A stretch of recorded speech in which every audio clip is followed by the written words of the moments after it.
Lieutenant Commander Max Leslie led 17 SBDs from the southeast. His own bomb had released accidentally during launch, but his pilots didn't need him. Leslie attacked the carrier farthest northeast, Soryu. 3 bombs hit in 3 minutes. First midship's flight deck exploding among parked aircraft being fueled and armed. Second forward blasting through the deck exploding in the hangar. Third forward of the island penetrating to the lower hangar deck. Soryu was the fastest carrier to complete rearming. Her aircraft were fully fueled, fully armed, ready to launch. The result was catastrophic. Aviation fuel exploded. Bombs detonated. Torpedoes cooked off. The entire forward section became a blast furnace. Captain Yamamoto ordered all hands to abandon ship. He refused to leave. His officers begged him. He ignored them. Chief Petty Officer Abe, a Navy wrestling champion, was sent to physically carry Yamamoto off the ship. Abe found him on the bridge staring ahead in silence. "Captain, we must go. The ship is lost." Yamamoto didn't respond. He turned and looked at Abe. Not angry, just resolved. Abe couldn't bring himself to touch his captain. He saluted and left. As Abe's boat pulled away, he heard Yamamoto singing Kimigayo, the national anthem. At 7:13 p.m., Soryu's stern dipped, her bow rose, and she plunged beneath the Pacific, taking Captain Yamamoto and 718 men with her. 10:27, the silence. 3 carriers burning, from first bomb to last 5 minutes. 10:22 to 10:27. Bison. Based 1 back. 5 minutes that changed the Pacific War. McCluskey led his surviving dive bombers away from the target. Behind them, 3 carriers burned. Pillars of smoke visible for 50 miles. But here the 4th carrier was untouched. She'd been 12 miles north of the other 3, out of sight, missed by the American dive bombers. Admiral Tamon Yamaguchi, commanding Carrier Division 2 from Hiryu, watched his 3 sister carriers burn. He turned to Captain Tomio Kaku, Hiryu's skipper. "We will carry on the fight," Yamaguchi said. "Prepare to launch immediately." 10:54. Hiryu launches. 18. Aichi D-3A. Val dive bombers and 60 fighters took off from Hiryu's deck. Lieutenant Michio Kobayashi led the dive bombers. Lieutenant Yasuhiro Shigematsu led the fighters. Before launching, Yamaguchi shook hands with each pilot. "I am not going to let you die alone," he told them. They flew southeast, following the damaged American planes struggling home. The Americans would lead them straight to the carriers. 12:00 town under attack. Fletcher's flagship had just recovered Leslie's dive bombers from the Soryu attack. THAC's fighters were landing, reporting 3 Japanese carriers destroyed. Fletcher was asking about the 4th carrier, when the radar operator called out bogies bearing 320 distance, 32 miles, closing fast. The answer to his question was incoming. Yorktown's screening destroyers closed in tight. Cruisers Portland and Astoria positioned themselves between the carrier and the attackers. The carrier turned southwest, showing her stern cranking speed up to 30.5 knots. All fuel lines were drained and filled with carbon dioxide. Portable fuel tanks were pitched overboard. Repair parties manned damage control stations. Doctors and medics stood ready at dressing stations. Every gun pointed west. Combat air patrol fighters vectored out to intercept. 12 Wildcats against 18 dive bombers, and 6 Zeros. Lieutenant Scott McCluskey led the interception. At 15 miles out, he saw them. 18 planes in tight formation. The Wildcats tore into them. Zeros engaged the fighters. Dive bombers pushed through. At 12:10, Kobayashi led his bombers into their dives. Yorktown's gunners filled the sky with steel. 5-inch guns, 1.1-inch guns, 20mm cannons, 50 caliber machine guns lashed to catwalk railings. Dive bombers fell, but others kept coming. 3 bombs hit, first flight deck penetrating to the hangar, starting fires. Second smoke funnel destroying 3 boilers. The ship lost power. Speed dropped to 6 knots. Third hit a bomb crater from the first hit, punching deeper into the ship, starting more fires. Yorktown went dead in the water. Black smoke poured from her funnel, but her damage control teams were legendary. Veterans of Coral Sea. They fought the fires, patched holes, rerouted power, restored boilers. By 14-0, Yorktown was making 19 knots, capable of launching fighters. The ship that should have died was coming back to life. 1320, Tomonagas. Last mission, Hiryu launched a second strike. 10 Kate torpedo bombers led by Lieutenant Tomonaga, the same officer who led the dawn attack on Midway. Tomonaga's plane had been damaged that morning. His fuel tank was holed. He had enough fuel to reach the target, but not enough to return. He went anyway. At 14:30, Tomonaga's 10 torpedo bombers found Yorktown, now moving at 19 knots, launching fighters looking operational. The Japanese thought she was a different carrier. They didn't realize this was the same ship Kobayashi had hit 90 minutes earlier. Tomonaga split his attack. 5 planes approached from port 5 from starboard. Destroyer screens threw up walls of fire. Fighters dove on the torpedo bombers. But the Japanese pressed through. 2 torpedoes hit Yorktown's port side. Flooding. List increasing. Power lost again. Communications down. At 15:00, carry 0. Tomonaga's plane was the last to attack. Shot up burning, he aimed at the carrier and released his torpedo. Then his plane cartwheeled into the sea. Head wanted to die striking the enemy. He got his wish. 14:45. Spruance. Didn't hesitate. Launch. Immediately. Everything we have. 17:00, 17:05. Hiryu Diaz 24. SBD. Dauntless dive bombers from Enterprise arrived over Hiryu at 1700. Earl Gallagher led, the same pilot who'd helped destroy Kaga that morning. Admiral Yamaguchi stood on Hiryu's bridge with Captain Kaku watching them come. No fighters left to intercept. All Zeros were with the strike on Yorktown or out of fuel. Hiryu stood alone. The dive bombers pushed over. 4 bombs hit in 5 minutes. Same catastrophic pattern. Armed aircraft on the flight deck. Full fuel tanks. Ordnance everywhere. The first bomb exploded among planes spotted for launch. Fuel ignited. Bombs cooked off. The second bomb penetrated the forward flight deck. The blast tore through the hangar. The third hit amidships. More fires. More explosions. The fourth hit aft, destroying fire control systems. Within minutes, Hiryu was burning from stem to stern. By 2030, the fires were out of control. Captain Kaku ordered abandoned ship. But Admiral Yamaguchi refused to leave. "I am responsible for the destruction of Hiryu and Soryu," he told his staff. "I will remain aboard." Kaku refused to leave his admiral. At 05:10 on June 5, destroyers fired torpedoes into Hiryu's hull. She sank, taking Yamaguchi, Kaku, and 392 men with her.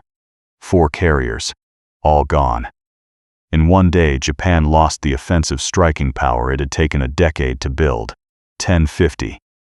Yamamoto learns fires raging aboard Kaga, Soryu, and Akagi. The message reached Yamamoto's flagship at 1050. For 6 hours, had been steaming east toward the action, confident of victory. Now 3 carriers burning. In the operations room, the staff fell silent. Officers stared at the message board. Some wept openly.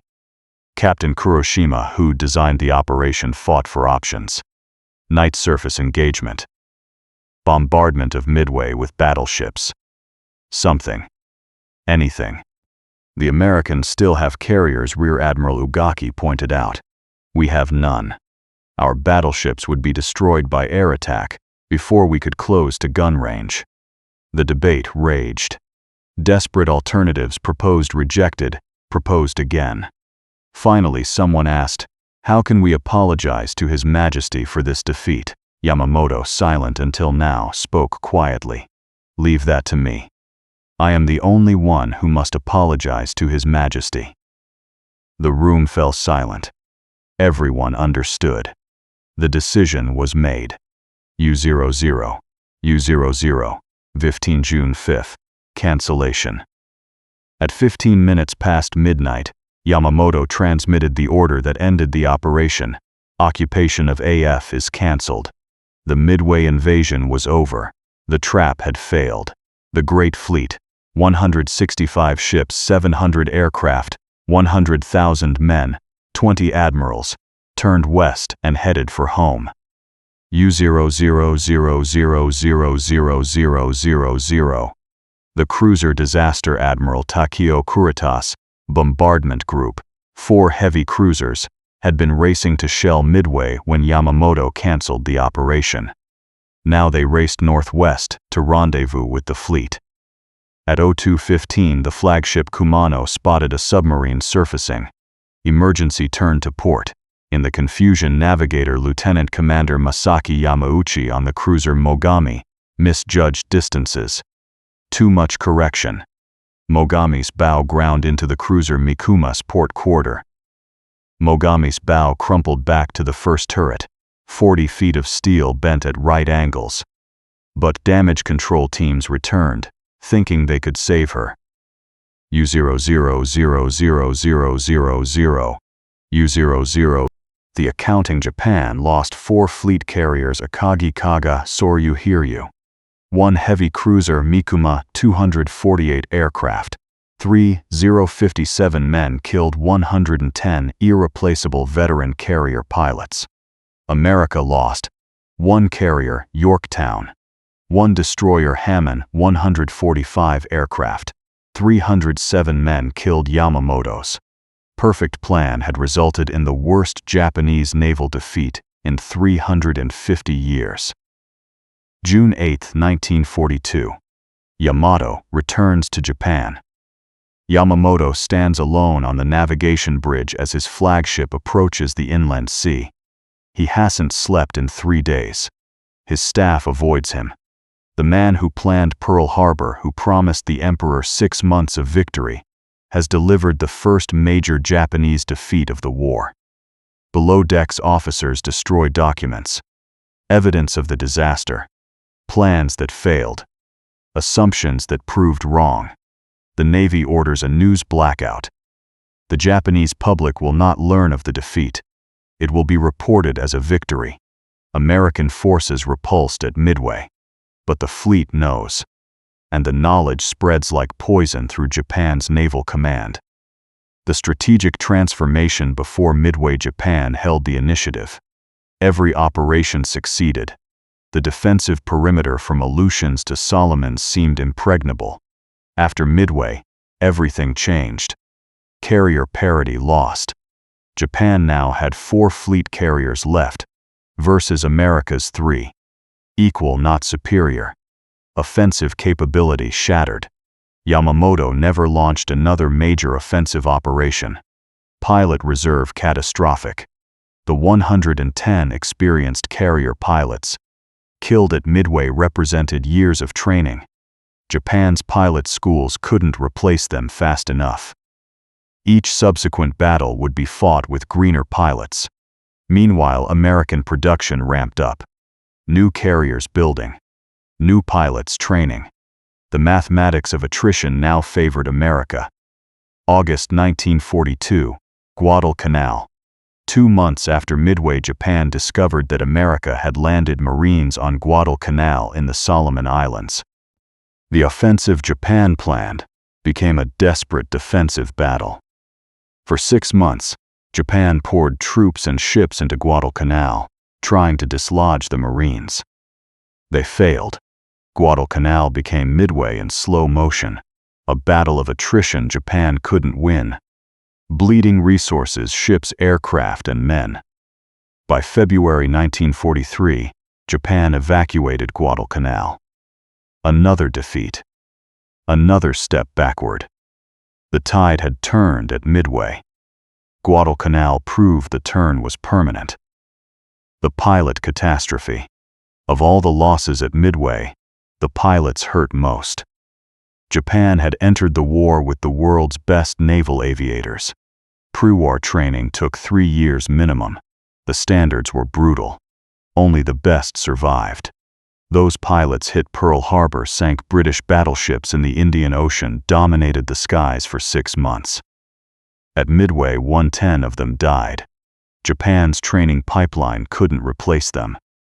The war consumed pilots faster than schools could produce them.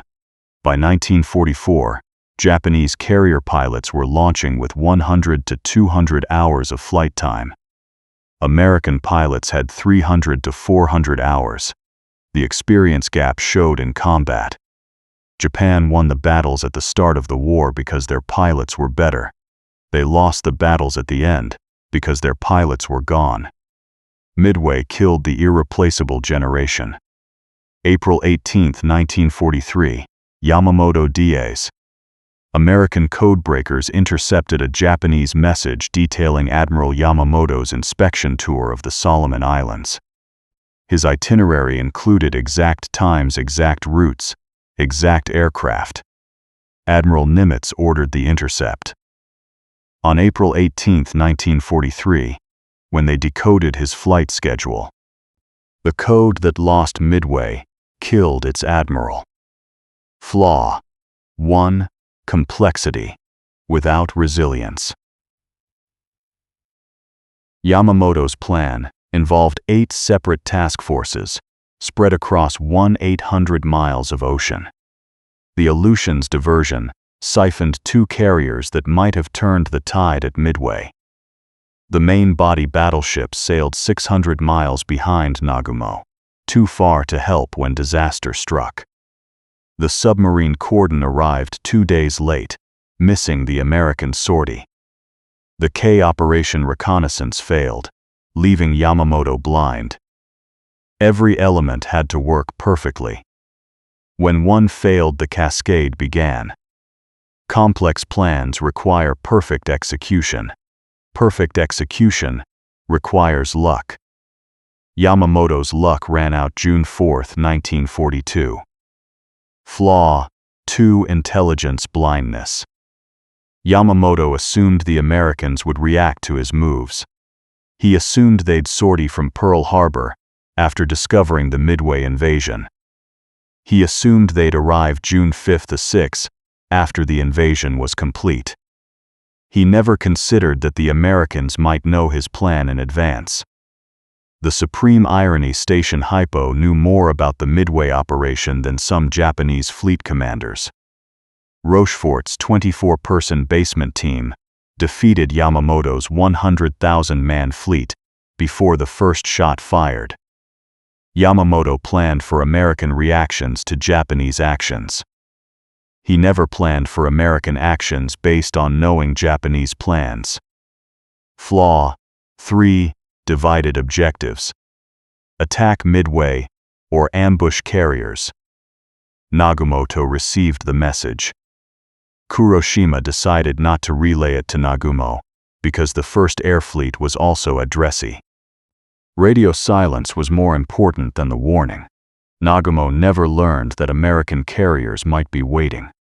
The warning that could have saved 4 carriers never reached the man who needed it. Flaw 5. Underestimating the enemy. The enemy lacks the will to fight. American carriers are in the Coral Sea. If carriers appear, they'll arrive June 5 to 6. Every assumption was wrong. During the war games, when American carriers surprise attacked Nagumo's force, Ugaki reversed the result. Akagi refloated. Success assured. They trained to their assumptions, not to enemy capabilities. The Americans exceeded every Japanese estimate because the Japanese never imagined Americans could break their codes, position their carriers perfectly, and coordinate attacks with skill and courage. Flaw 6. The decisive battle. Obsession. Since 1905, Japanese doctrine demanded Kantai Kessen, the great all-out battle. Every operation aimed to force this battle. Pearl Harbor, Coral Sea, Midway. But Americans wouldn't play that game. Fletcher and Spruance operated by calculated risk. Strike hard, preserve carriers, refuse the decisive engagement. When Nagumo got his decisive battle at Midway, it was decisive for Japan. In exactly the wrong way. Joe Rochefort, the unsung warrior. He worked 20-hour days in a basement wearing a smoking jacket and carpet slippers. He broke the code that won the battle. Admiral King refused to decorate him. No single person should be singled out for intelligence work. If that logic held, no one would ever receive awards. Human achievement is always cooperative. Years later, President Reagan awarded Rochefort the Presidential Medal of Freedom. Posthumously. He died in 1976, largely unrecognized. But he did more to win the Pacific War than most admirals who got the medals. Chester Nimitz, the calculator. He had inferior forces. 3 carriers versus 4. Fewer battleships. Fewer cruisers. If Rochefort was wrong, Hawaii would be exposed. If Rochefort was right, Nimitz had one chance to ambush the ambushers. He bet everything on intelligence from a basement codebreaker. You will be governed by the principle of calculated risk, he told Fletcher. The principle won the battle. Frank Jack Fletcher, the scapegoat. Fletcher made every major decision correctly at Midway. He sent Spruance ahead while recovering scouts. Perfect timing. He launched Yorktown's attack at the right moment. It helped destroy Soryu. He transferred command to Spruance when Yorktown was hit, ensuring continuity. Later, some blamed him for excessive caution. Actually, his caution at Coral Sea preserved Yorktown for Midway. His caution at Midway preserved Enterprise and Hornet for Guadalcanal. He won 2 of the war's decisive battles through calculated caution. History remembers Spruance. But Fletcher deserves equal credit. Raymond Spruance, the precision instrument. A cruiser admiral commanding carriers because Halsey was hospitalized. He launched at the right time despite pressure to launch early. He trusted McCluskey to find the Japanese. He kept Enterprise and Hornet out of danger. He returned to finish Hiryu. Nimitz called him perfect. He made no mistakes. The highest compliment possible from the most careful admiral in the Pacific. Wade McCluskey. The Hunter A fighter pilot leading dive bombers. Had never dropped a bomb from an SBD before June 4th. He made the decision that won the battle. Follow that destroyer's wake. Captain Murray called it the most important decision of the entire action. Nimitz agreed. One of the most important decisions of the battle with decisive results. McCluskey landed with 5 gallons of gas left, blood running down his arm from 5 wounds, and reported 3 carriers burning. His report of the 4th carrier was initially overlooked in the confusion. He almost faded into history's footnotes. Instead, he became the man who won Midway. Waldron Lindsay Massey, the sacrifice. 3 torpedo squadron commanders. All new torpedo attacks against alerted carriers meant death. Waldron's last words. If only one plane survives, I want that man to get a hit. 41 torpedo bombers attacked. 35 died. 0 hits scored. Complete tactical failure. Absolute strategic success. They drew every 0 down to wave top level. They cleared the sky for McCluskey. They died so the dive bombers could live.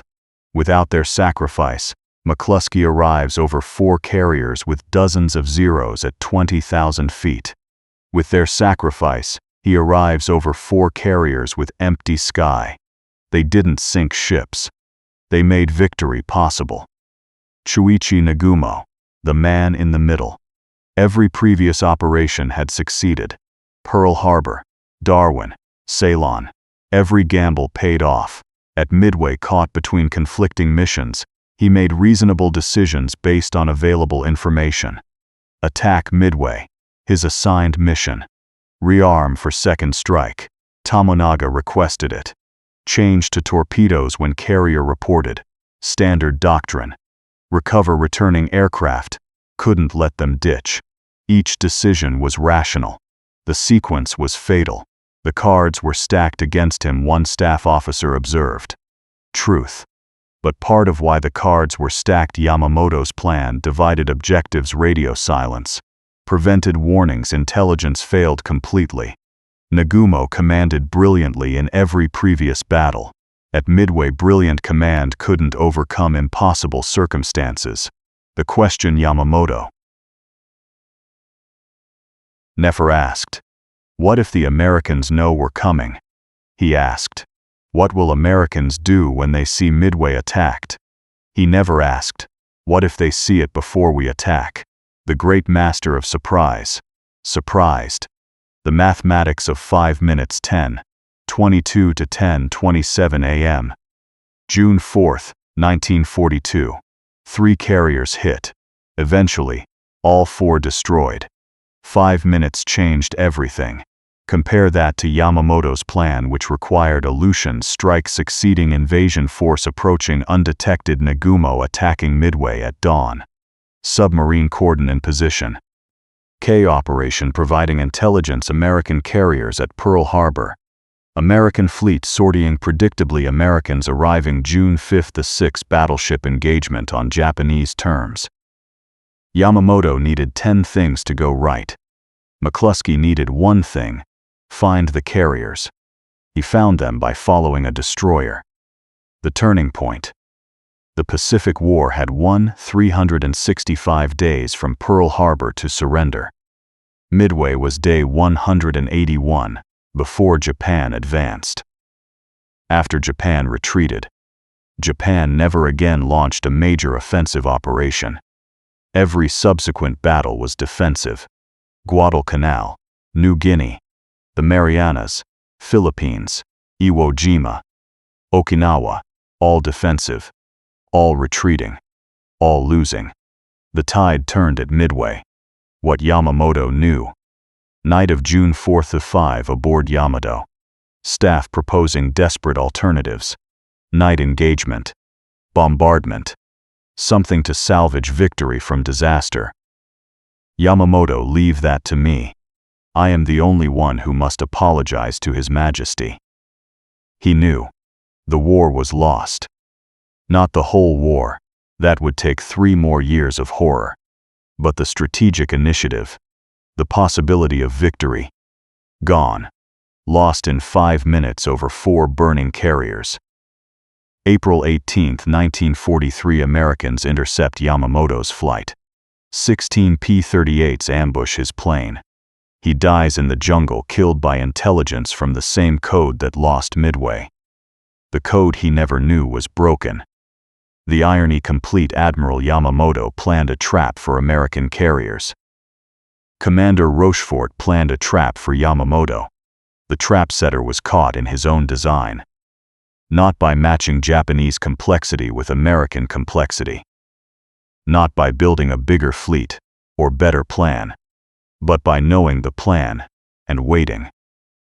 24 people in a basement reading Japanese mail. 3 carriers at point luck exactly where they needed to be. 1 fighter pilot following a destroyer's wake. 5 minutes of bombs falling. 4 carriers burning. The lesson: perfect plans fail. Not because of mistakes. Yamamoto made few mistakes. Not because of bad luck, though luck played its part. They fail because the enemy has a plan too. And sometimes the enemy knows your plan better than you do. Yamamoto designed a masterpiece: 8 task forces, 165 ships, perfect deception, overwhelming force, certain victory. Rochefort read it in advance. Nimitz positioned his carriers. McCluskey found them. 5 minutes later, the masterpiece was burning. The final accounting: Yamamoto built a trap with 11 battleships, 8 carriers, 23 cruisers, 65 destroyers, 700 aircraft, 100,000 men, 20 admirals. 6 months of planning, Rochefort defeated it with 24 codebreakers, a basement office, fragments of decoded messages. One clever trick about water: the most sophisticated naval operation in history was undone by people reading the enemy's mail.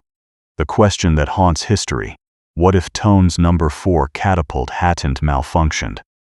The scout plane launches on time, finds American carriers at 0700 instead of 0728. Nagumo arms torpedoes before recovering the Midway strike. Launches full strike at American carriers at 0900. Does Japan win? Maybe, maybe not. But the 30-minute delay from one mechanical failure, 30 minutes that placed the scout plane behind schedule, that moved the American carriers forward out of the search pattern's initial sweep, changed everything. Wars turn on such things. A catapult malfunction, a destroyer's wake, a fighter pilot who decided to follow it. 5 minutes of brilliant flying and terrible dying. Admiral Yamamoto planned a trap. The trap was perfect, the plan was flawless. The execution was precise. Everything went exactly as designed. Except one thing: the Americans were reading his mail. And on June 4, 1942, at a point 300, until Midway became his own ambush, history remembers the torpedo squadrons that died, the dive bombers that lived, the 5 minutes that changed the war. History should also remember the question Yamamoto never asked: what if they know I'm coming? Because they did, and when the trap closed on June 4th, it closed on the wrong victim. The master strategist who planned Pearl Harbor died in the jungle 14 months later, shot down by Americans who decoded his travel plans, the same Americans who decoded his battle plans at Midway. Both times Yamamoto sailed into traps reading American mail. Both times Americans waited because they'd read his. The difference: at Pearl Harbor, Americans didn't know he was coming. At Midway, they did. And that made all the difference. 5 minutes of fire and falling bombs. 4 carriers burning. A war turned. And a perfect plan destroyed by the one thing its architect never imagined: the enemy reading over his shoulder while he wrote it. June 4, 1942, 9:55 a.m. Central Pacific Ocean.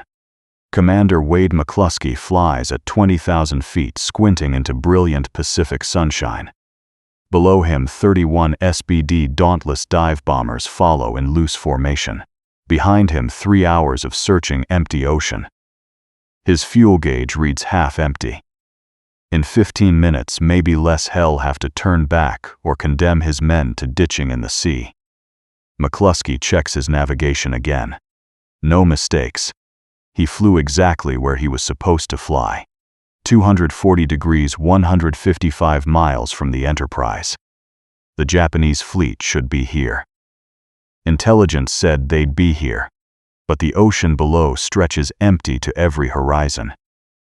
Ensign Tony Schneider's engine coughs. Smoke trails from his cowling. His fuel gauge reads almost empty. Ensign Bill Pittman glances at McCluskey, wondering when, if, the old man will turn back. McCluskey made the right decisions. His navigation was perfect. The Japanese simply aren't where they're supposed to be.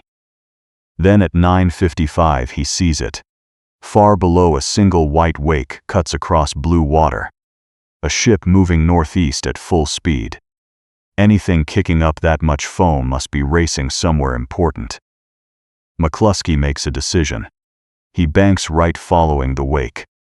31 dive bombers follow. The ship is the destroyer Arashi. She's been depth charging an American submarine. Now she's racing to catch up with her fleet. She's going to lead McCluskey straight to them. 10:05 a.m. Ensign Pittman sees them first. Wakes on the horizon 35 miles ahead.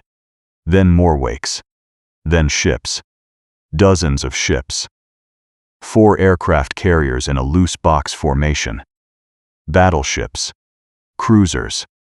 Destroyers. The entire Japanese mobile force. McCluskey stares through his binoculars at something impossible. No fighters rising to intercept. No anti-aircraft fire. The carriers are turning wildly, dodging something McCluskey can't see from altitude. Hez looking down at the most powerful naval strike force ever assembled, and the sky above it is completely empty. Not a moment to lose. 10:22 a.m.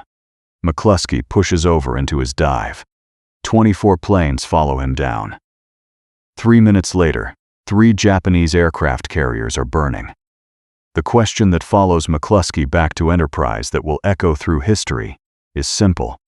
How did the world's most meticulous naval planner walk into an ambush he never saw coming? Late March 1942.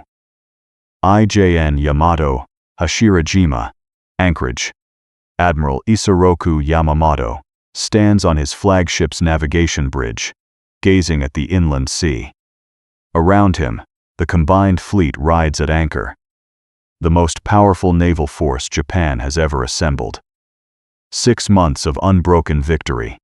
Pearl Harbor, Wake Island, the Philippines, Malaya, Singapore, the Dutch East Indies, Ceylon.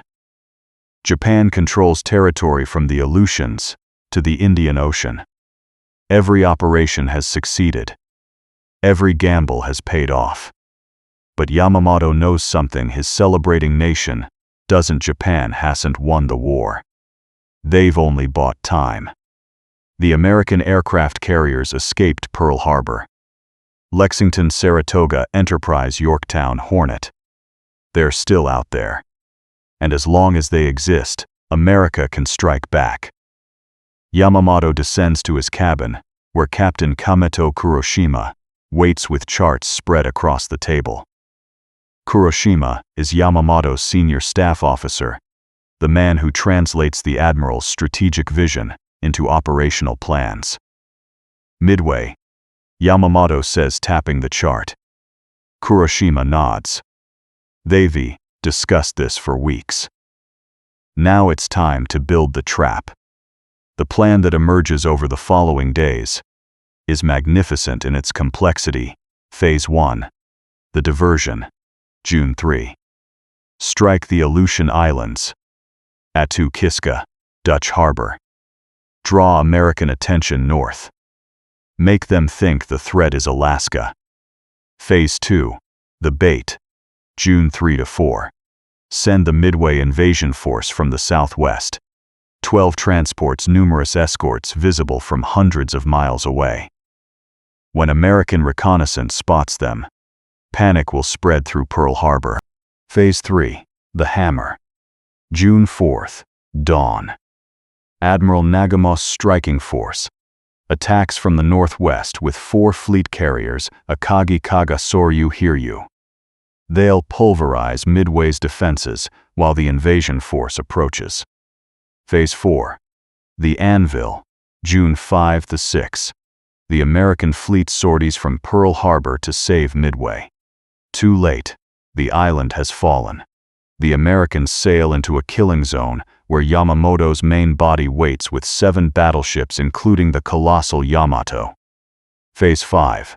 Annihilation. The great all-out battle. Japan has sought since 1905. Battleship guns at close range. The decisive engagement that will break American will to fight. Supporting elements. Submarine cordon deployed northwest of Hawaii to scout and ambush American sortie KU. Operation Long-Range Seaplanes reconnoiter Pearl Harbor the week before attack. Secondary forces to occupy Kure Island and establish seaplane base. The psychology is impeccable. Americans will see Midway threatened. They'll sortie their fleet. They'll arrive June 5 to 6 after Japanese forces have secured the island. They'll walk into the battle on Japanese terms. It's brilliant. It's overwhelming. And it depends on one critical assumption. The Americans will do exactly what Yamamoto expects. April 2nd. April Sachs. April 2nd trait on one objective. Kuroshima presents Yamamoto's rebuttal success at Pearl Harbor came from complexity from striking where unexpected.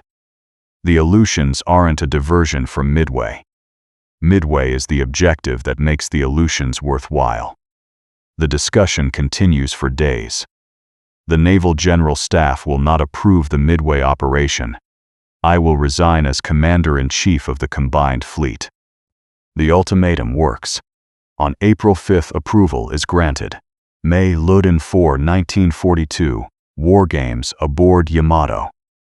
The various task force commanders assemble on the flagship for 4 days of briefing and tabletop maneuvers. They play out the operation on game boards, moving miniature ships, rolling dice to determine battle outcomes. On the second day, a problem emerges. Red Team launches an unexpected carrier airstrike on Blue Team, while Blue Team's planes are away bombing Midway. The umpire, Lieutenant Commander Masatake Okamiya, rolls the dice according to the rules. 9 hits. Akagi and Kaga both sunk. The room falls silent. Officers stare at the game board where 2 carrier pieces lie on their sides. Rear Admiral Matome Ugaki, Yamamoto's Chief of Staff and presiding officer, frowns. That seems excessive, Ugaki says. He reverses the umpire's ruling. 6 hits are erased. Only 3 remain. Kaga is ruled slightly damaged rather than sunk. Akagi is refloated. During the next phase of the games, covering the subsequent invasions of New Caledonia and Fiji, Kaga miraculously reappears fully operational. Some officers exchange glances. Commander Minoru Genda Nagamos, brilliant air operations officer, feels uneasy. But no one protests. Success is assumed. Questioning feels like pessimism. Success thus assured, the official report later states. The mimeograph machines begin rolling. Hundreds of pages of orders. Code names assigned: MI operation for Midway, AF for the target itself, AO for the Aleutians. May 8. The final precaution. Captain Kuroshima, reflecting on the war games, feels a slight unease. That carrier attack during the Midway strike. It was handled easily enough in the games, but still. He adds one more element to the plan. Seaplanes will refuel from submarines at French frigate shoals and reconnoiter Pearl Harbor June 1–2, providing up-to-the-minute intelligence on American ship movements. The trap is complete. May 1942. Pearl Harbor. 14 feet underground in a basement room beneath the Navy Administration Building, Commander Joseph Rochefort works in a red smoking jacket and carpet slippers. The room is chaos. 24 people working on top of each other. Stacks of papers everywhere. On desks, chairs, the floor. Filing cabinets overflow. The air smells of cigarette smoke, coffee, and mimeograph ink. No windows, no fresh air. The fluorescent lights never turn off. This is Station Hypo, the Combat Intelligence Unit.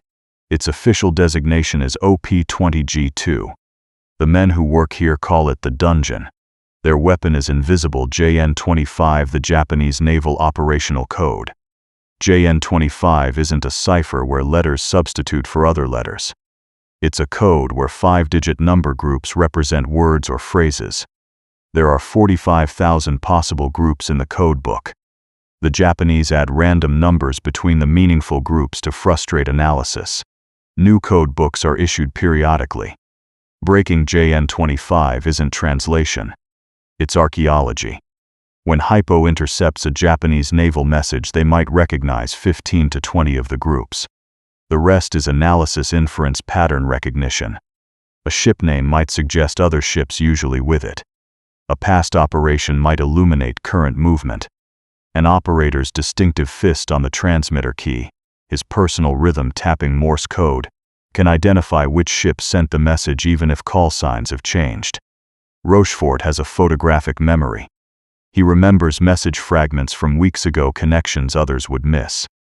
His team includes Lieutenant Commander Thomas Dyer, the best cryptanalyst in the Navy, Lieutenant Commander Joseph Finnegan, who translates fragments like pulling rabbits from a hat, Professor Jasper Holmes from the University of Hawaii, who plots ship movements. They work 18-hour days. Some sleep at their desks. They've lived in this basement since Pearl Harbor, reconstructing the code that might have warned them if they'd been further along 6 months ago. By May 1942, they're reading 1 of every 5 number groups. It's not much, but it's enough. Mid-May. The pattern emerges. Messages begin piling up. Something big is brewing. Multiple task forces mentioned. Carriers, battleships, cruisers, destroyers, transports, submarines. Dates referenced: late May, early June. Locations coded. One designation appears repeatedly: AF. The messages reference AF's air strength approach to AF, occupation of AF. But what is AF? The team digs through weeks of old intercepts searching for any previous mention. Someone remembers last March, when 2 Japanese seaplanes attempted to bomb Pearl Harbor. They refueled at French frigate shoals. One message mentioned they passed near AF. Rochefort pulls out a chart. French frigate shoals lies northwest of Hawaii toward Midway. AF is Midway. Rochefort announces. The Washington problem. Not everyone is convinced. In Washington, Admiral Ernest King's staff leans toward Hawaii as the target. The Army Air Force fears a raid on San Francisco or the West Coast. Some think AF means Alaska. The problem is verification. Rochefort can't prove AF means Midway, with only fragments of decoded messages. Captain Edwin Layton, Admiral Nimitzy's intelligence officer, is convinced. He trusts Rochefort. But Layton has been burned before. He was intelligence chief during Pearl Harbor. Some still blame him for not predicting the attack. Nimitz is cautious. The intelligence picture seems solid, but 1520 of a code isn't much to bet the Pacific Fleet on. May 10. The water shortage trick. Rochefort goes to Layton with an idea. We need proof. Something definitive. What do you suggest? Midway sends a message in the clear, plain English, that their water distillation plant has broken down. They're short of fresh water. Layton smiles, and we wait to see if the Japanese report that AF is short of water.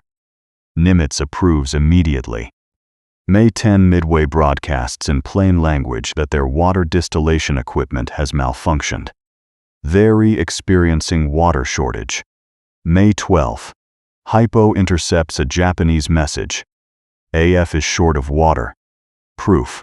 Rochefort walks the intercept up to Nimitz's office personally. Nimitz reads it, sets it down, looks at Rochefort. AF is Midway? Yes, sir. No doubt. When? We believe June 3 or 4, sir. Definitely early June. How many carriers? 4 carriers for certain in the strike force. Akagi, Kaga, Soryu, Hiryu. All 4 that hit Pearl Harbor, plus supporting battleships and cruisers. Additional forces for the Aleutians and a separate invasion group with transports approaching from the southwest. Nimitz absorbs this. His Pacific Fleet has 3 carriers: operational: Enterprise and Hornet, at sea Yorktown, limping back from Coral Sea with battle damage. 3 against 4. And the Japanese don't know Hes waiting. May 15th through 25. The intelligence tsunami. Over the following 10 days, Hypo decodes fragments of the complete Japanese operational plan. Order of battle identified. Task force commanders identified. Approach routes calculated. D-Day June 3, then changed to June 4th. Most critical Nagumo's carriers will approach from the northwest, bearing approximately 320 degrees from Midway. By May 20, Rochefort has decoded enough to present Nimitz with a remarkably complete picture, more detailed than some Japanese admirals possess about their own operation. The irony is devastating. Yamamoto's elaborate deception plan depends on surprise, but the Americans know everything except the exact timing of individual movements. May 22. Nimitz's decision. Nimitz calls his commanders to his office: Admiral Raymond Spruance, Admiral Frank Jack Fletcher, Marine Colonel Harold Shannon, and Navy Captain Cyril Simard. Nimitz spreads charts on his desk. Gentlemen, the Japanese are coming to Midway. 4 carriers support ships and an invasion force. They expect to catch us by surprise. Instead, we're going to surprise them. He traces a point on the chart: 32 degrees north latitude, 173 degrees west longitude, about 325 miles northeast of Midway. Point Luck. Nimitz says. Task Forces 16 and 17 will rendezvous here June 2nd. You'll wait northeast of Midway on their flank. When they commit to their attack on Midway, you'll hit them from the side. Spruance studies the chart. We'll be outnumbered, sir. Yes. That's why you cannot, I repeat cannot, engage in a direct battle. You will be governed by the principle of calculated risk. Strike decisively, then withdraw. Preserve the carriers. Nimitz looks at each man. They're planning a trap. Instead, they're walking into ours. The plan is set. But it depends on timing, on positioning, on dozens of elements working correctly. And it depends on the Japanese having no idea the Americans are coming. May 27, 1942. Japanese sortie at Hashirajima anchorage. Signal flags flutter from Akagi's mast. Sortie as scheduled. Admiral Nagamo's striking force begins moving. Light cruiser Nagara leads, followed by 11 destroyers. Then cruisers Tone and Chikuma. Then battleships Haruna and Kirishima. Finally the carriers Akagi, Kaga, Hiryu, Soryu. As they pass the ships still at anchor, Yamamoto's battleships, Kondo's cruisers. Sailors line the rails cheering, waving caps. The sun blazes down. After days of muggy clouds, brilliant sunshine feels like an omen.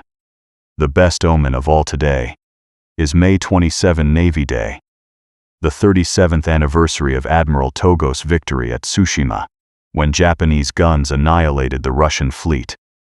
Slowly the ships move down the inland sea through Bungo Strait into the Pacific swells. The homeland fades into haze. That evening aboard Yamato, Yamamoto retires to his cabin. An orderly lays out brush and ink.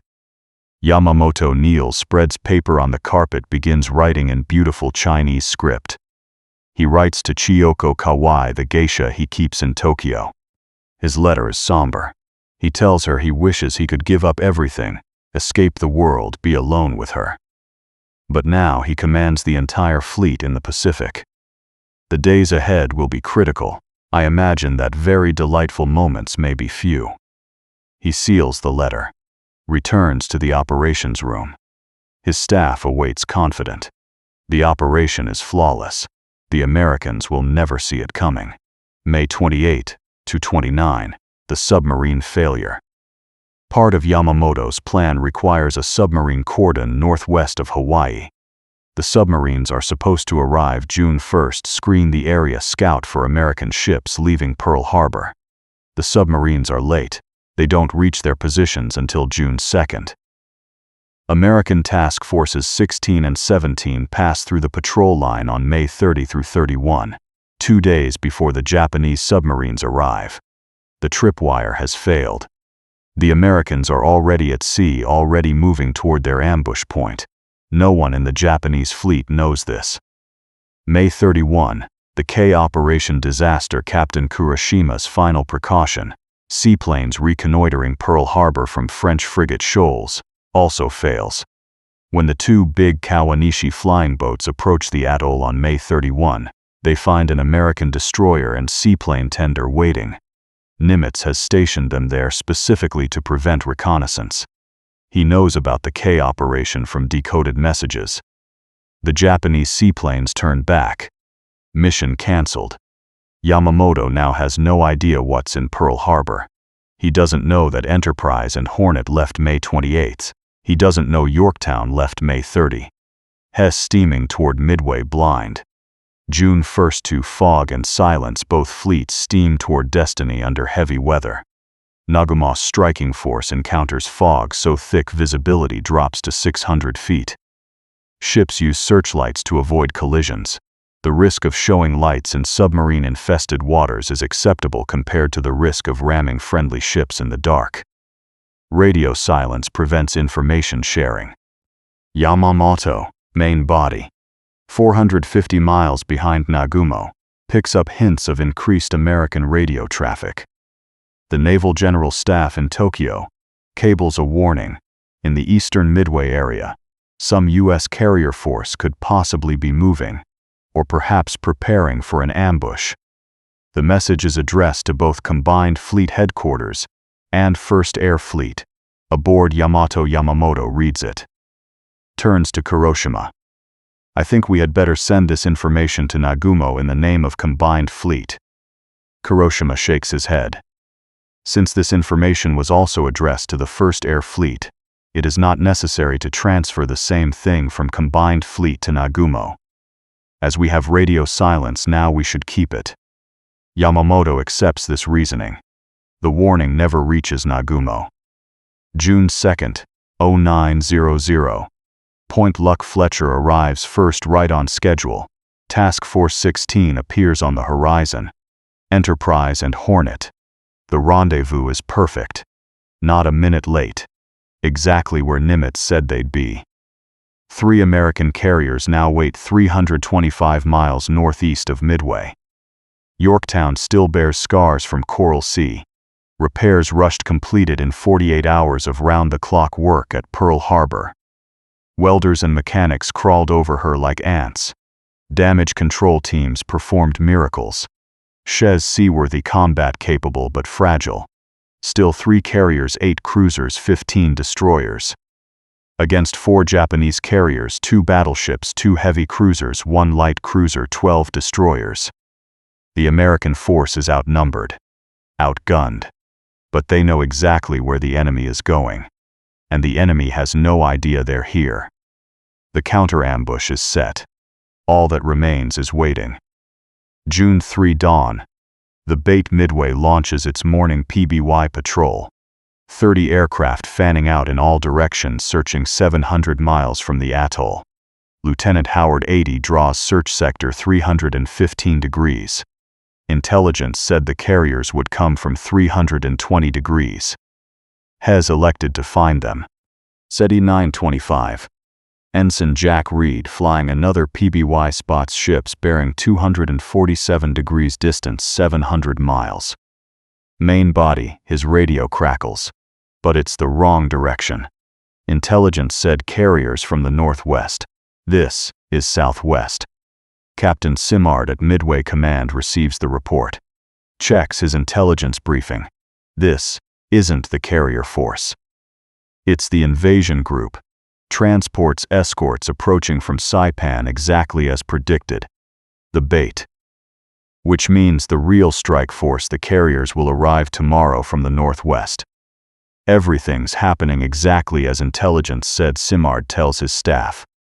First the Aleutians this morning. Now the transports. Tomorrow, the carriers. He pauses. I feel like a June bride, he says. I know it's going to happen, but I don't know what it will be like. June 3. Afternoon. Yamato. Aboard the flagship 450 miles behind Nagumo, Yamamoto monitors radio traffic. The Aleutians' attack has proceeded as planned. Dutch Harbor hit at dawn. Now Midway has spotted the invasion force. Perfect. The Americans will see the transports approaching. They'll understand the threat. Tomorrow or the day after, the Pacific Fleet will sortie from Pearl Harbor, race to save Midway, arrive June 5th or 6th. Right into the trap. What Yamamoto doesn't know, Enterprise left Pearl Harbor May 28, 6 days ago. Yorktown left Pearl Harbor May 30, 4 days ago. All 3 carriers are northeast of Midway right now, waiting for Nagumo to appear. The trap setter has no idea Hez the one being trapped. June 4, 1942. Pilots climb into cockpits. First wave 108 aircraft. 36. Val dive bombers. 36. Kate-level bombers. 36. Kate-level bombers. 36. Val dive bombers. 36. Kate-level bombers. 36. Kate-level bombers. 36. 0 fighters. Lieutenant Joichi Tomonaga will lead. His target Midway's airfield's hangars installations. Second wave 108 aircraft remain on the carriers armed with torpedoes ready to attack any American ships that appear. This is standard doctrine. Always hold a reserve strike configured for surface targets. Carriers, battleships, cruisers. Because you never know when the enemy might show up. At 04:30 engines roar to life. One by one aircraft launch into the dark sky. Within 30 minutes, 108 planes are airborne, forming up heading south toward Midway. Nagumo watches them disappear. Turns to his staff. Any word from the reconnaissance aircraft? 7 float planes were supposed to launch from the cruisers and battleships at 04:30, fanning out to search 300 miles in all directions. Standard precaution. Tones number 4 scout reports a mechanical problem, sir. Catapult malfunction. Hez launching now, 30 minutes late. Nagumo nods. 30 minutes. It's not ideal but acceptable. What he doesn't know, Tones number 4 is assigned to search the sector where the American carriers are actually positioned. Because of the delay, he'll search the area 30 minutes later than planned. 30 minutes during which the Americans will have moved forward out of the search pattern's initial sweep. 1 mechanical failure. 30 minutes. It's a small thing. But small things matter. 06:30. The Midway strike, Tomonaga's. 108 aircraft reach Midway. Below, Marine fighters rise to intercept. Obsolete Brewster Buffaloes and a handful of Wildcats. The Zeros massacre them. 8 Marine fighters shot down in the first minutes. More falling as the battle develops. But the Marines buy time for Midway's bombers to get airborne. B-26 Marauders. B-17 Flying Fortresses. TBF Avenger torpedo bombers. Even obsolete SB-2U Vindicator dive bombers. Everything that can fly's fuel stores explode. Buildings collapse. But the runways remain operational. The command post intact.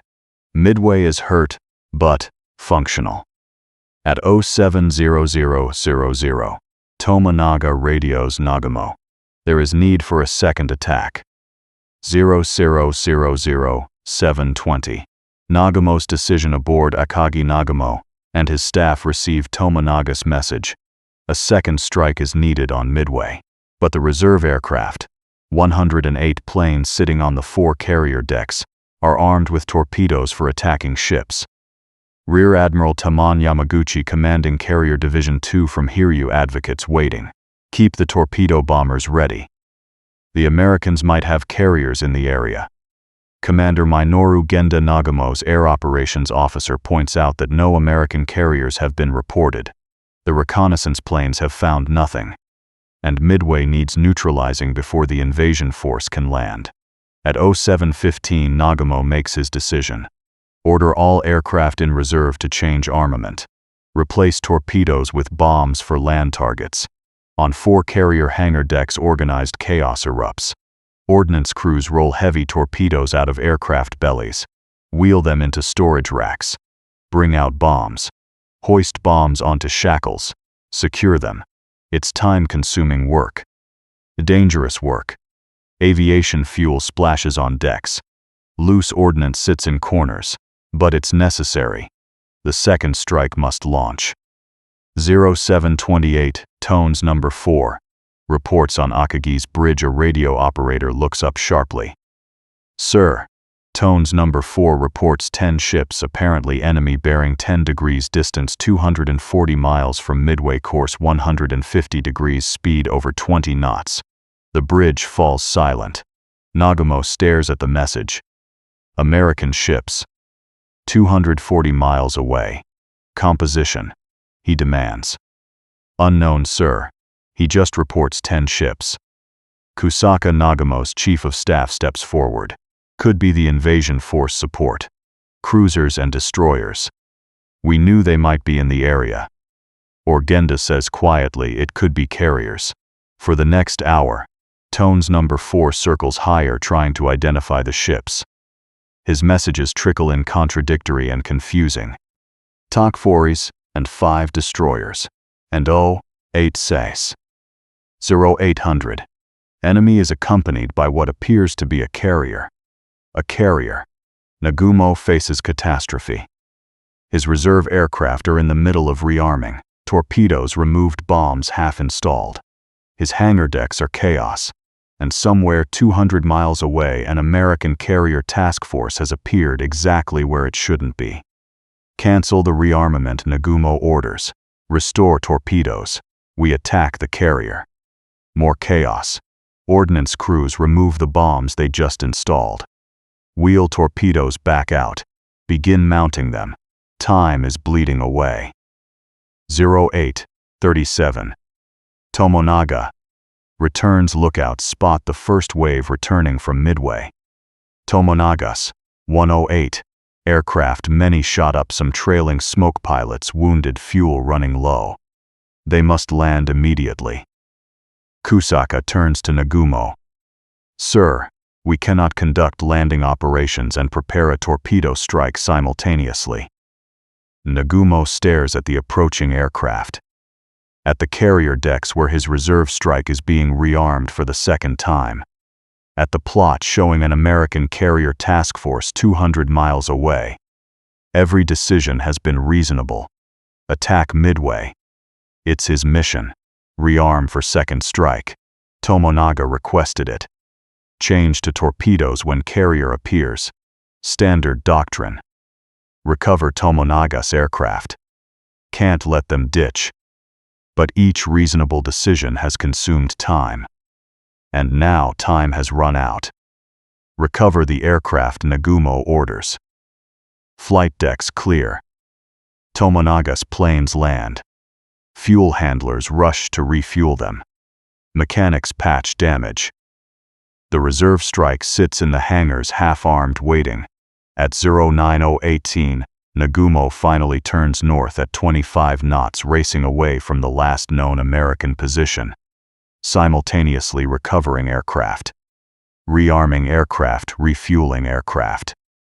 All 4 carriers are vulnerable. Maximum vulnerability. And the Americans haven't even arrived yet. 07. 0000 war. Menta 0 war. 16. Aboard enter. Japanese carriers sighted. Bearing 320 degrees distance, 180 miles. Exactly where intelligence predicted. Spruance calculates. If he launches immediately, he can hit them while they're recovering their Midway strike. Catch them with aircraft landing, fuel hoses connected, ordnance exposed. Launch the attack, he orders. But launching takes time. Confusion, delays. Equipment failures. Inexperience. This is only Enterprise's 3rd major operation. By the time the last aircraft launch, it's 0806. Nearly an hour late, Wade McCluskey leads 33 SBD Dauntless dive bombers from Enterprise. Lieutenant Commander Eugene Lindsay leads 14 TBD Devastator torpedo bombers. Lieutenant Jim Gray leads 10 F-4F Wildcat fighters for escort. From Hornet, Lieutenant Commander John Waldron leads 15 TBD Devastators.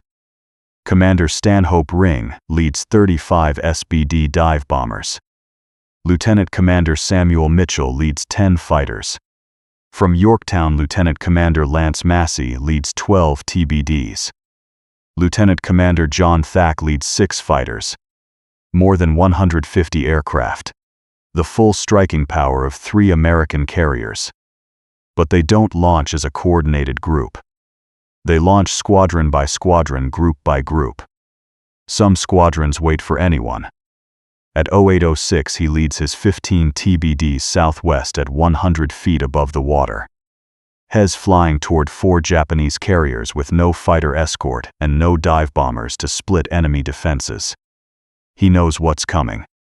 Before launching, Waldron pulled aside Ensign George Gay, the youngest pilot in the squadron. If there's only one plane left to get a hit, I want that man to go in and get a hit. 09. 18 Tates 09. 30 Torpedo 8 attacks. Waldron leads his 15 torpedo planes across the Pacific at wave-top altitude. No radio chatter. Complete silence. At 09:18 he spots them. The Japanese carriers turning northeast, launching fighters. Attack immediately. Waldron radios. The 15 TBDs push into their attack runs. They fly at 100 knots straight and level, maintaining attack, heading for 2 miles. 2 minutes of flying straight into concentrated anti-aircraft fire and fighter attack. TBD Devastators carry 1 torpedo each. The torpedoes are slow, unreliable. The planes must fly low and straight to drop them. They're defenseless. Zeros swarm down from above. The first TBD explodes. Then the second. Then the third. Waldron's plane catches fire. He tries to maintain course. His wing tears away. The Devastator cartwheels into the sea. One after another, all 15 torpedo bombers die. Ensign George Gay is the last plane hit. His gunner is already dead. His plane is on fire. He releases his torpedo at 800 yards, pulls up, and a Zero's cannon shells tear through his cockpit. The stick goes dead in his hands. The Devastator crashes into the Pacific 50 yards from the carrier Kaga. Gay kicks free of the sinking plane surfaces, finds a seat cushion for cover. From water level he watches the battle. Hes the only survivor of Torpedo 8. 15 planes attacked. 15 planes destroyed. 0 hits on Japanese ships. But they drew down the Zeros. 09:40 to 10:00. Torpedo 6 and Torpedo 3 Enterprises. Torpedo 6 arrives 10 minutes after Waldron's squadron dies. Lieutenant Commander Eugene Lindsay leads 14 TBDs in from a different angle. The Zeros are still at wave-top level, hunting for stragglers from the first attack. They spot Lindsay's torpedo bombers immediately. The massacre repeats. Lindsay's plane is one of the first hit. He tries to maintain formation. His TBD streams fire. He crashes into the sea. 10 of 14 TBDs are shot down. 4 survive long enough to launch torpedoes. 0 hits. 4 TBDs limp away, trailing smoke, barely airborne. At 10:15 Yorktown's Torpedo 3 arrives. Lieutenant Commander Lance Massey leads 12 TBDs in from a different angle. The Zeros are still at wave-top level, hunting for stragglers from the first attack. They spot Lindsay's torpedo bombers immediately. The massacre repeats. Lindsay's plane is one of the first hit. He tries to maintain formation. His TBD streams fire. He crashes into the sea. 10 of 14 TBDs are shot down. THAC develops a defensive weaving pattern during the attack. Fighters crisscrossing above the torpedo bombers, covering each other. It will later be called the THAC weave and become standard fighter tactics. It's not enough. Massey's plane is shot down. 10 of 12 TBDs are destroyed. 0 hits on Japanese ships. The accounting at 10:20:41 American torpedo bombers attacked the Japanese carriers. 35 were shot down. 6 survived. 0 torpedoes hit. Complete failure. Except, every Japanese fighter is at wave-top level hunting torpedo bombers. Every Zero pilot is focused downward, watching for the slow, vulnerable TBDs. The sky at 20,000 feet is completely empty. And Wade McCluskey's dive bombers are finally arriving. 09:20 to 10:05, McCluskey's search. McCluskey reached the interception point at Or 9:20, 142 miles from Enterprise, bearing 240 degrees. Empty ocean. His navigation was perfect. The Japanese simply weren't there. He made a decision. Continue southwest for 35 more miles, then turn northwest parallel to the anticipated Japanese course. His pilots followed, wondering what the skipper was planning. Radio silence made it a guessing game. At 09:55 they reached the northern limit of the search pattern. Fuel gauges read half empty, or worse. Tony Schneider's engine was smoking badly, burning more fuel than it should. Bill Pittman glanced at his gauge, then at McCluskey, wondering when they'd turn back. McCluskey gave them 5 more minutes. Then at 09:55 he saw it. A single warship kicking up a huge wake, racing northeast at full speed. McCluskey banked right, following the destroyer Arashi. His pilots followed. At 10:05, Ensign Pittman saw them first. Wakes on the horizon. Then ships. Dozens of ships. 4 carriers in a loose formation. Kaga and Akagi to the southwest, closer together. Soryu farther northeast.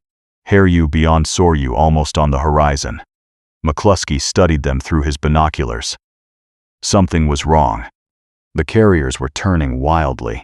No fighters rising to intercept. No anti-aircraft fire at altitude.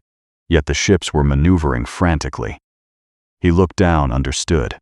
Torpedo bombers. Down at wave level, pressing home attacks.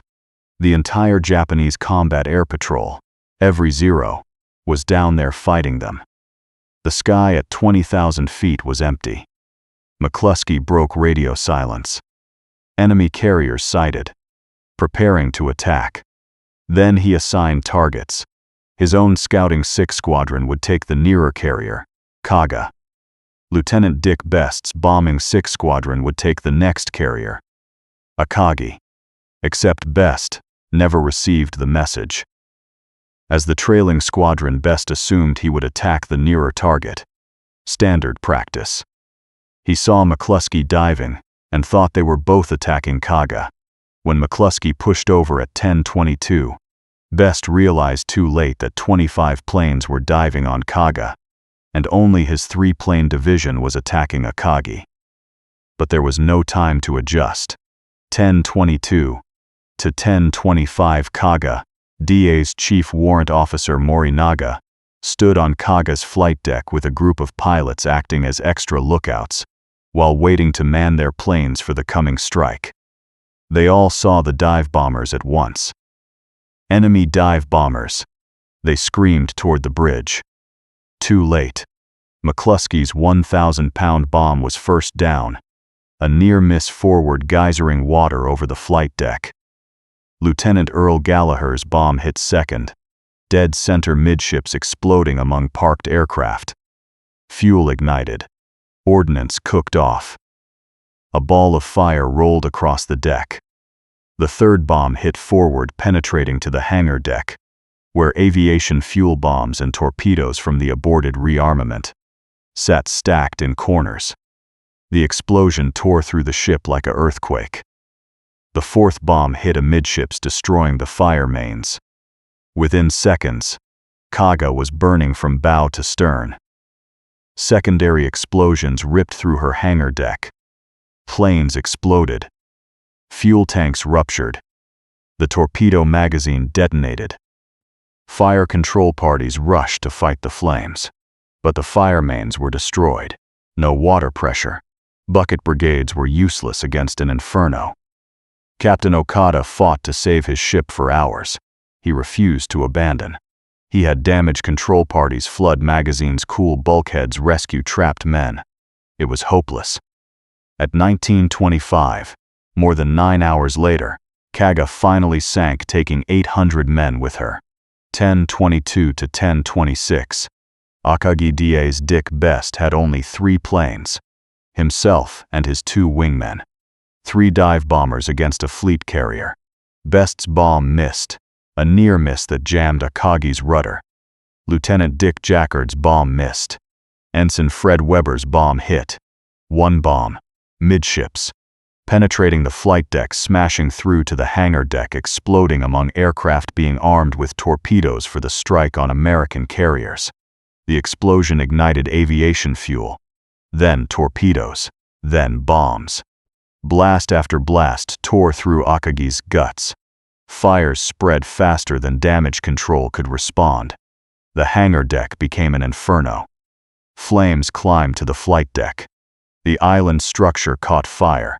Admiral Nagumo refused to leave the bridge. His staff officers physically grabbed him, dragged him toward the exit. "The Admiral will not abandon his post," Nagumo shouted. Commander Taijiro Aoki, Akagi's captain, blocked Nagumo's path. "Sir, the ship is lost. The combined fleet needs you. Go." At 10:46, Nagumo transferred to the cruiser Nagara.